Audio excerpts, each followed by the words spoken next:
우리 좌우 앞뒤로 인사하겠습니다. 성령님 우리와 함께 하십니다. 큰 은혜 주실 줄로 믿습니다. 하나님께서 모든 만물을 만드시고 그의 손으로 만드신 제일 첫 작품이 가정입니다. 아담과 하와 일남 일녀를 만드시고 한 가정을 이루게 하셨습니다. 다른 것을 만들지 않았습니다. 국가를 만들지 않았습니다. 왜냐하면 가정이 국가를 만들기 때문입니다. 가정이 없는 국가는 있을 수가 없습니다. 학교도 기업도 모두 가정에서 시작하는 것입니다. 가정에서 시작해서 사업도 기업도 정치도 하게 되는 것입니다. 그러므로 가정이 문을 닫으면 모든 것이 문을 닫히게 되고 가정이 문을 열면 모든 문이 열리게 되는 것입니다. 가정에서 행복을 얻으면 어디서나 행복이 있습니다. 가정을 대신하는 곳이 없습니다. 그래서 성경은 가정을 참 귀히 여기고 있습니다. 하나님께서 우리의 가정을 축복하시기 위해서 성전을 세워주셨습니다. 왜냐하면 성전은 모든 가정에 있는 성도들이 교회에 와서 은혜를 받고 가정으로 돌아가도록 그렇게 만드셨기 때문입니다. 그래서 이 교회 생활을 잘하면 가정에 지장이 있는 것이 아니고 그 가정이 건강하고 복되고 은혜롭게 하나님을 영화롭게 할 수 있는 줄로 믿으시기 바랍니다. 열심히 가정하면 신앙생활하면 가정이 안 된다고 생각하는 사람이 있습니다만은 그렇지 않다는 겁니다. 가정이 냉랭하고 시험이 올 때 그리고 가정이 어둡고 어려울 때에 교회를 통해서 주시는 그 은혜로 가정을 따뜻하게 하고 복되게 가꿀 수가 있습니다.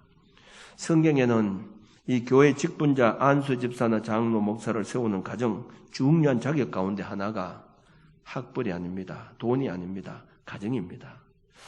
다시 말하면 가정을 잘 돌보는 사람, 가정을 잘 다스리는 사람이 교회를 위해서 일할 수가 있다는 겁니다. 디모데전서 3장 12절 말씀 보면 집사들은 한 아내의 남편이 되어 자녀와 자기 집을 잘 다스리는 자일지니 라고 이렇게 말씀을 했습니다. 옛날에는 나라의 왕비를 삼을 때에 효부의 가정, 효자의 가정, 그리고 화목한 가정에서 규수를 데리고 왔다고 합니다. 하나님의 교회를 다스리는 하나님 앞에 복받는 사람도 좋은 가정에서 나오는 것입니다. 가정은 참으로 귀한 것입니다. 가정이 흔들리면 다 흔들리게 됩니다. 그래서 가정에서 뛰쳐나온 사람은 결국은 타락하게 됩니다.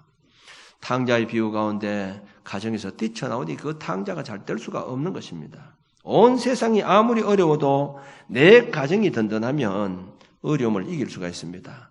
가정이 행복할 때에 세상의 모든 일이 행복합니다. 그러나 가정이 불행하면 온 세상이 아무리 살기 좋다고 해도 항상 괴롭게 살아갈 수밖에 없는 것입니다. 가정이 얼마나 중요한 것인가를 올바로 알아야 합니다.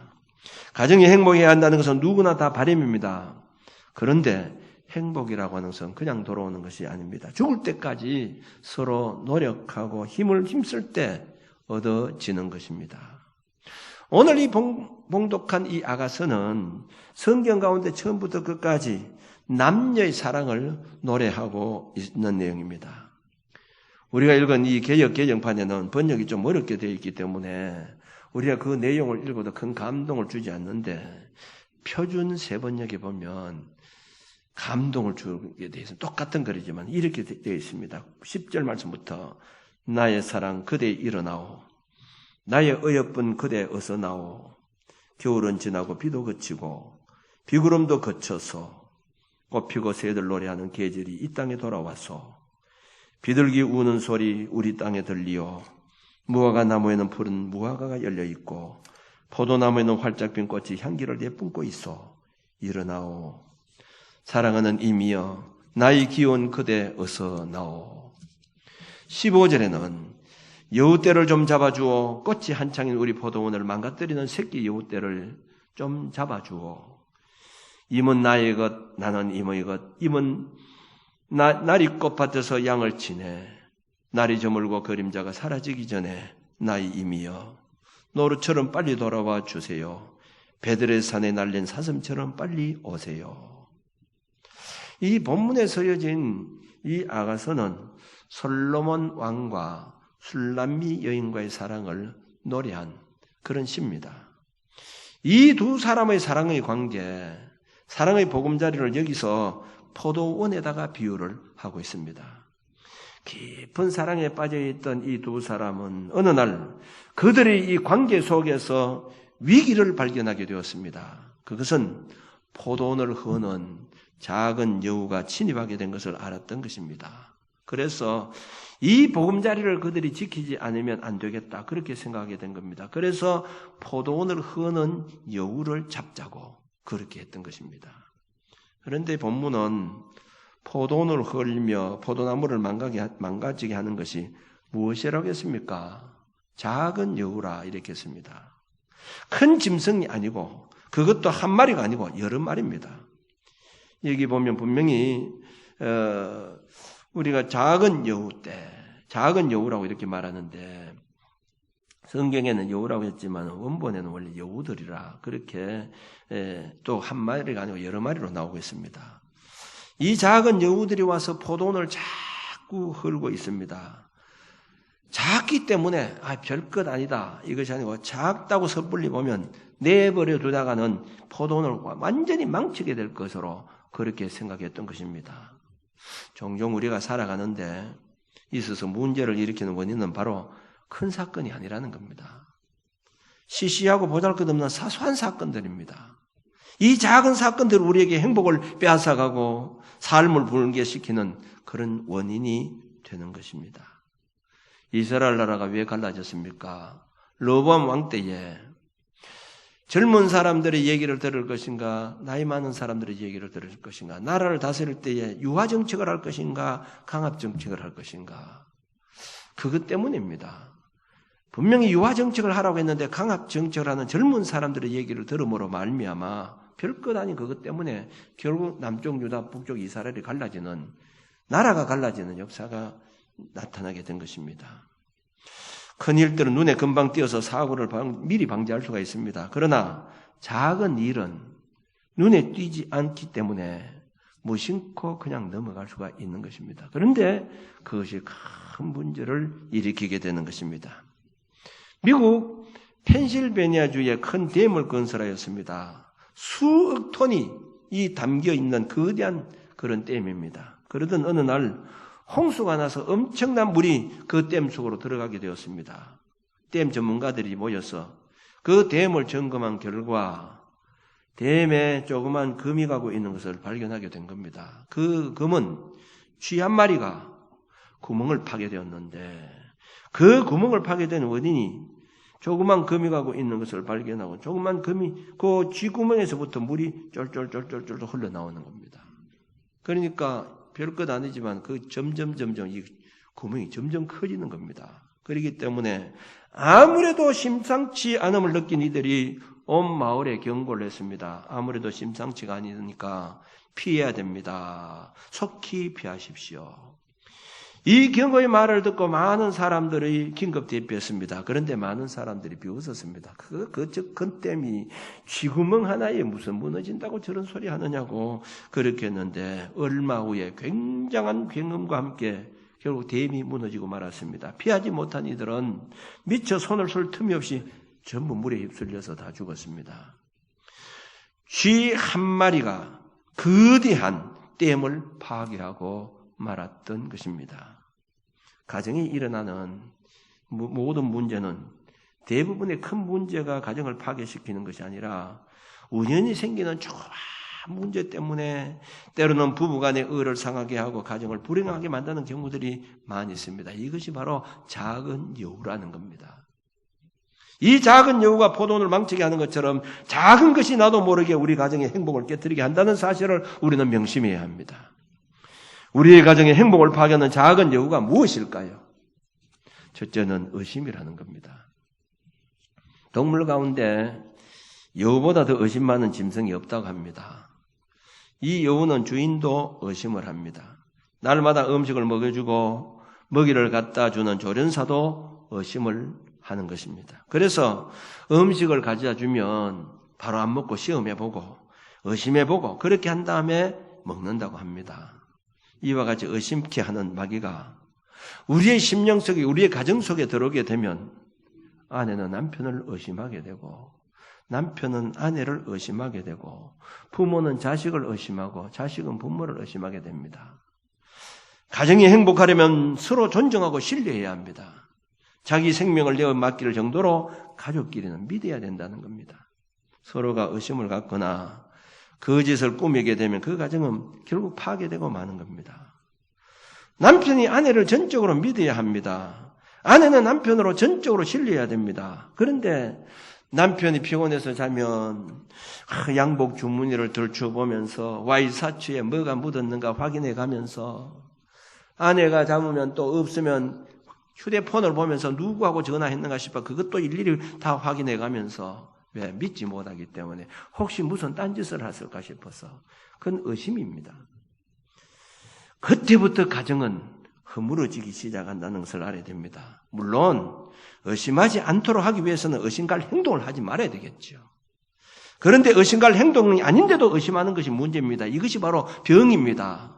어처증, 어부증 모두 의심하는 병이잖아요. 이 병이 걸리면 절대로 가정이 행복할 수가 없습니다. 여러분 우리 신앙생활에도 우리를 방해하는 것이 뭡니까? 의심이라는 거죠. 왜 출애굽한 이스라엘 백성들이 적과 꿀을 흐르는 가나안 땅을 보면서도 들어가지 못한 이유가 무엇 때문입니까? 민수기 14장 11절에 보면 여호와께서 모세에게 이렇게 말씀하셨습니다. 이 백성이 어느 때까지 나를 멸시하겠느냐? 내가 그들 중에 모든 이적을 행한 것을 생각지 아니하고 어느 때까지 나를 믿지 않겠느냐? 나를 안 믿는다는 겁니다. 신명기 9장 23절에 보면 여호와께서 너희를 가데스 바네에서 떠나게 하실 때에 이르시기를 너희는 올라가서 내가 너희에게 준 땅을 얻으라 하시되 너희가 너희 하나님 여호와의 명령을 거역하여 믿지 아니하고 그 말씀을 듣지 아니하였느니라 이렇게 했습니다. 하나님께서 여러 가지 기적을 다 베풀어 주시고 은혜를 베풀어 주셨는데도 불구하고 그들이 하나님을 믿지 못하고 하나님께 대해서 의심을 품고 하나님의 말씀을 의심하다가 불순종하고 거역함으로 말미암아 그들은 다 멸절당하고 말았던 것입니다.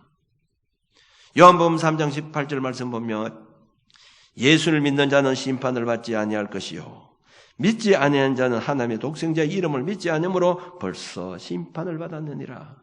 믿지 않았다, 신뢰하지 않았다는 겁니다. 의심한 자는, 믿음이 없이 의심하는 자는 절대로 구원받을 수가 없다는 겁니다. 마가복음 16장 16절에 보면 믿고 세례를 받는 사람은 구원을 얻을 것이요 믿지 않는 사람은 정죄를 받으리라 이렇게 했습니다. 예수님께서 구세주이심을 확신하고 믿는 자는 구원을 받습니다. 그러나 믿지 못하고 의심하는 자는 정죄를 받고 결국 버림을 받게 된다는 것입니다.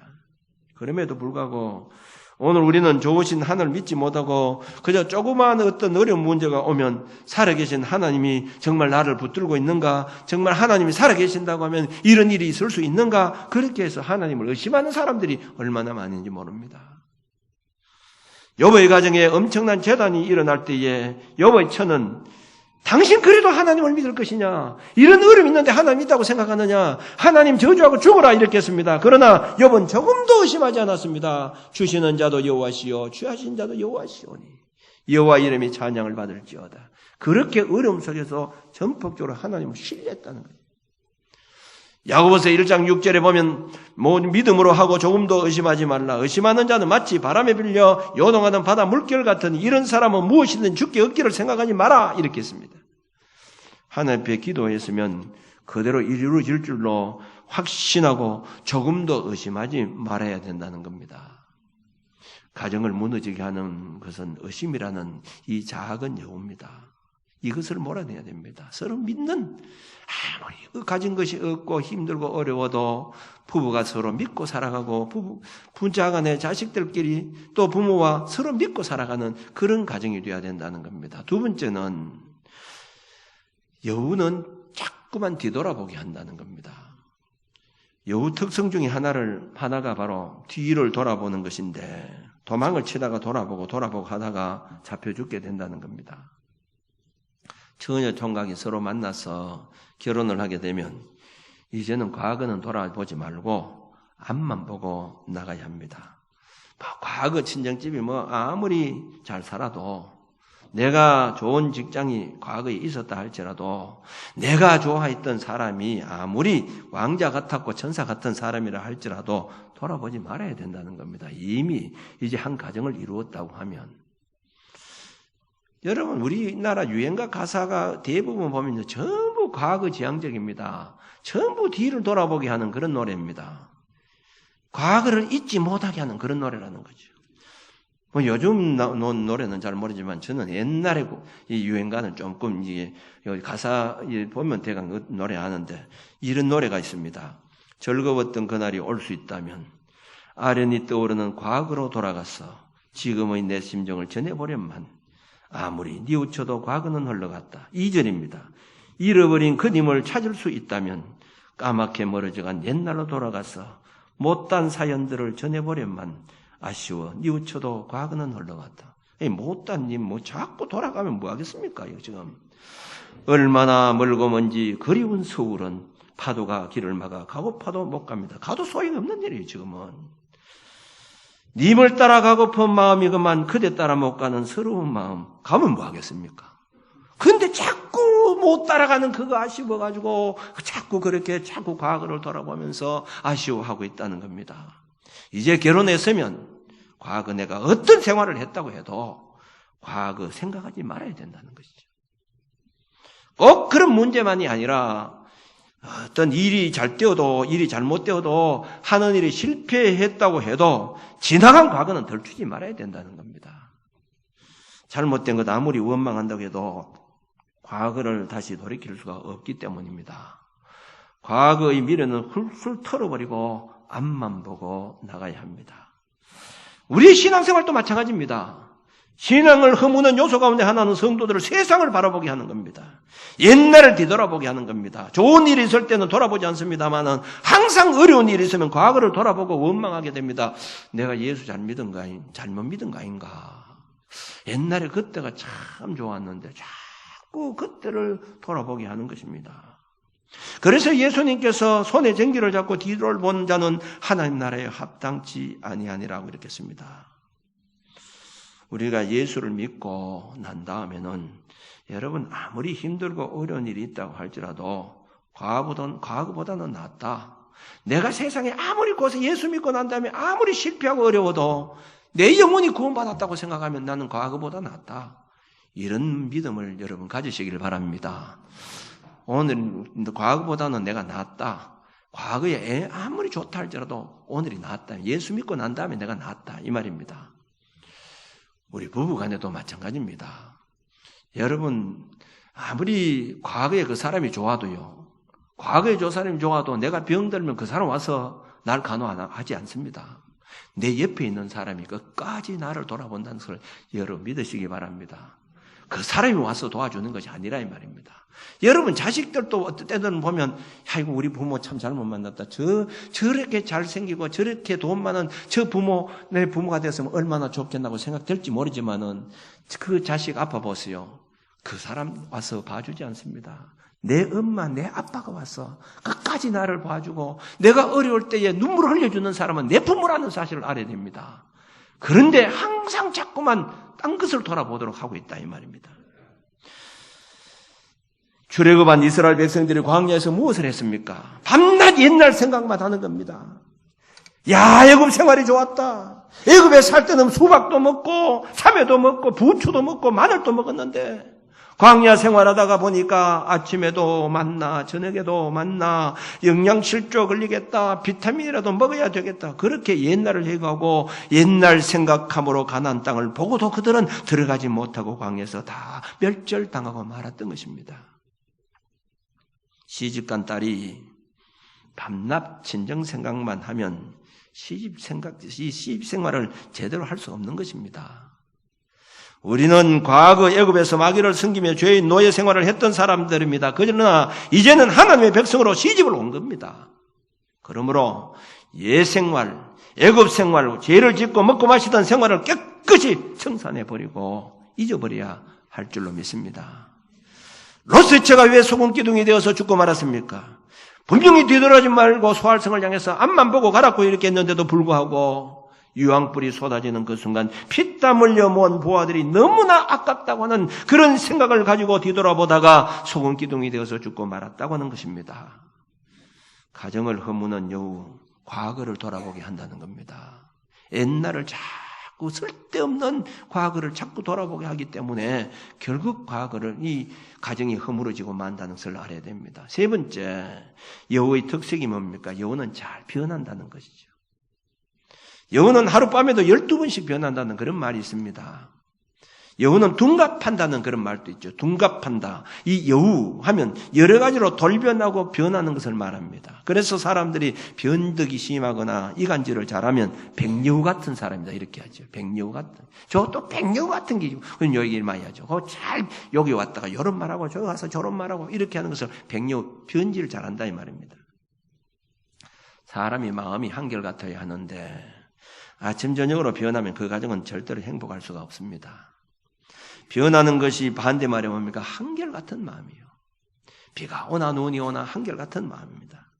한 가정이 행복하려고 하면 부부가 한결같은 마음을 가져야 됩니다. 한 번 마음을 먹었으면 어떤 일이 있어도 변치 말아야 된다는 것이죠. 부부가 결혼하면서 서약하는 것이 뭡니까? 변치 않겠다고 하는 거 아닙니까? 처음 연애하고 살아가는 그 마음이 그 먼머리가 팥뿌리가 되어도 변치 않겠다고 하는 것입니다. 잘 살든지 못 살든지 건강하든지 병들든지 변치 않겠다는 거. 이거 서약하는 겁니다. 부부가 결혼한 그때의 마음가짐만 가지면요. 평생 싸울 필요 없고 다툴 필요가 없고 불행할 필요가 없는 겁니다. 그런데 그 마음이 부부가 살다 보면 자꾸만 변절되어 가는 겁니다. 부부가 한 사람이 이렇게 잘 변하는 마음을 가지고 있으면요. 그 가정이 절대로 행복할 수가 없습니다. 부부가 똑같이 변치 않는 그런 마음을 가지고 살아가면 행복한 가정을 이룰 수 있는데 자꾸 변한다. 이 잘 변하는 마음 고쳐야 됩니다. 한 번 마음 먹으면 변치 말아야 된다는 거죠. 한 번 그 사람을 사랑한다면 그 마음 변치 말아야 된다는 거죠. 같은 상황이 돼도 변치 말아야 된다는 거죠. 사람이 살아가며 보면 항상 좋은 일만 있는 것이 아닙니다. 때로는 어렵고 힘들 때가 있고 건강할 때가 있는가 하면 병들 때가 있고 능력이 있을 때가 있는가 하면 능력을 없을 때가 있습니다. 그러므로 일이 잘 될 때만이 아니라 힘들고 어려워도 변치 말아야 합니다. 병들고 능력이 없을 때도 변치 말아야 합니다. 부모가 자식을 사랑하는 마음은 어떤 환경이 와도 변치 않는 마음입니다. 이것을 우리는 아가페적인 사랑이라 이렇게 말하죠. 부모의 마음은 성공한 자식은 사랑하고 실패한 자식 미워합니까? 자식이 성공을 하든 실패하든 건강하든 병이 들었든지 한결같은 마음입니다. 이게 변치 않는 부모의 마음인 겁니다. 이런 마음만 부부가 가지고 있다고 하면 그 가정은 행복한 가정이 될 수가 있습니다. 주님 앞에 가장 충성스러운 일꾼은 어떤 사람입니까? 죽도록 충성하는 사람입니다. 아무리 힘들고 어려워도 주님께 대한 충성하는 그 마음이 변치 않는 그 마음이라 이 말입니다. 그런데 오늘날 부부들을 보면 너무 잘 변합니다. 돈 잘 벌면 좋아했다가 그저 능력 없으면 변하고 건강할 때는 좋아했다가 병들면 외면해버리고 그저 이익권이 생기면 달라지고 이 기분에 따라서 감정에 따라서 사람들은 자꾸만 달라지는 것입니다. 이것을 버려야 됩니다. 부부는 돈에 의해서 마음이 변하거나 건강에 따라서 달라지거나 능력에 따라서 달라지거나 그렇게 하지 말고 한결같아야 된다는 것입니다. 이거 외에도 우리 포도원을 허는 여우는 이것 받는 것도 많이 있습니다. 그 가운데 하나는 말도 마찬가지입니다. 함부로 내뱉는 말도 그 포도원을 허는 여우라는 것을 알아야 됩니다. 조그만 말 함부로 그냥 나는 대수롭지 않게 내뱉은 말이지만은 그 말 한마디 때문에 가정이 깨뜨려지는 경우들이 얼마나 많은지 모릅니다. 이기심도 마찬가지입니다. 이것도 가정 포도원을 허는 하나의 여우라는 것을 알아야 됩니다. 이기심, 자기밖에 모른다는 거죠. 이제 결혼을 했다 그러면 아내는 남편부터 생각해야 됩니다. 남편은 아내를 먼저 생각해야 됩니다. 부모는 자식을 생각하고 자식은 부모를 생각하고 형제끼리 서로 생각해야 되는데 내만 살겠다고 하는 것 때문에 가정이 깨떨어지고 병드는 경우들이 얼마나 많은지 모릅니다. 난 술 먹고 어떤 사람 오락 많이 하고 이렇게 하는 사람들 가만히 보면요. 자기밖에 몰라요. 자기밖에. 식구들 생각하면 절대로 그럴 수가 없어요. 우리 아버님이 술을 많이 잡수기 때문에 내가 그걸 잘 알잖아요. 내가 술 먹으면 얼마나 가족 식구들이 괴롭다고 하는 것을 알면 술 먹지 말아야 되는데 자기 술 취하면 기분 좋아가지고 술 먹는 거예요. 이거 나는 그러니까 이런 사람들을 보면 가정 생각할 줄 모르고 이기적인 생각을 하기 때문에 그럴 수밖에 없는 겁니다. 여러분 내 때문에 내 식구들이 얼마나 어려움을 당할까 가족을 생각한다고 하면 절대로 그럴 수가 없는 거예요. 여러분 오락도 마찬가지입니다. 내가 아무리 좋아하는 오락이 있다 할지라도 가족이 생기면 내 좋은 것만 하지 말고 남을 생각해 줄 알아야 된다는 거죠. 식구를 생각할 줄 알아야 돼요. 이게 이기심입니다. 이것이 바로 포도원을 허는 여우라는 것을 알아야 돼요. 이거 다 버려야 됩니다. 이렇게 포도원을 허는 여우를 성경에 오늘 뭐라고 했어요? 잡으라고 했어요. 잡으라. 이런 이기심이라든지 잘못된 말이라든지 뒤돌아보게 하는 것이라든지 이거 변절되는 마음이라 의심을 갖게 하는 것 이 여우를 잡아야 해야 된다는 거죠. 요즘 여우가 없습니다. 과거 옛날에는 여우가 있었는데 여우를 잡을 때는 여우는 아주 깨가 많기 때문에 사람들에게 잘 안 잡힌다는 겁니다. 잡으려고 하면 잽싸게 그는 바위 틈사로 들어가 버리고 사라져 버립니다. 그러면 사람들이 막대기를 가지고 아무리 쑤셔도 나오지 않습니다. 그런데 그 의심 많은 마귀를 잡는 비결이 무엇이냐? 바위 틈에 불을 놓으면 참지 못하고 뛰쳐나온다는 겁니다. 그러면 그때 잡는다는 것이죠. 의심 많은 마귀, 오늘 얘기는 가정을 파괴하는 여우라고 했지만 영적으로 마귀를 말합니다. 이 의심 많은 마귀를 잡는 비결이 무엇입니까? 그것은 바위 틈에 불을 놓는 길입니다. 그것이 숨어있는 여우가 뛰쳐나오는 길입니다. 우리 가정을 파괴하는 여우, 이것은 마귀를 말하는데 의심하게 만들고 세상을 돌아보게 만들고 과거를 돌이키게 하고 이 마귀 변심하는 이 마귀를 잡는 길은 성령의 뜨거운 불을 받는 길밖에 없다는 겁니다. 성령의 불을 받으면 우리 마음속에 자리 잡고 있는 이 의심의 마귀, 세상을 사랑하면서 세상을 대로하게 하는 이 마귀, 변심하게 만드는 이 마귀를 거기는 살아갈 수가 없다는 겁니다. 도망칠 수밖에 없다는 것을 알아야 됩니다.